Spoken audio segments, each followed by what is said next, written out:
Yo, what's up guys? Welcome back to the channel, and today I'm going to show you how to manage app permissions in Gusto. Now, whether you're connecting apps to Gusto, when you're connecting apps to Gusto, it's important to keep control over what those apps can, access, whether it's accounting softwares, HR tools, or communication apps. Managing permission ensures that everything stays secure and organized. So let's walk through how to do that. The first step is to head to the app directory. So log into your Gusto account and go to the apps and integration from the main dashboard. Now this section shows all apps that are connected to your accounts. Step 2, view connected apps. Now you can just click on connected apps to see which third-party tools are linked to your Gusto account. This includes tools like QuickBooks, Slack, time tracking apps, and many more.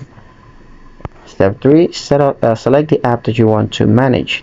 Now just click on the app that you want to manage, and this is going to bring up the integration settings, including access permissions. Step 4, review and adjust permissions. Now here you're going to see the type of data that the app can access, such as payroll details, employee records, or time tracking data.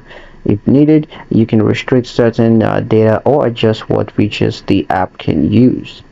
Step 5, disconnect if necessary. Now if you no longer use the app or just want to cut off access, you can hit disconnect to fully remove it from your Gusto environment. Keeping app permissions tidy helps protect your team's data and ensures that each tool only has the access that it really needs. And that's pretty much it for this video. Hope you guys liked it. Hope you found the information here useful enough. If you did, like the video, comment down below, let me know what you thought. Share the video with your friends and subscribe to the channel if you haven't done so already. And I'll see you guys in the next one.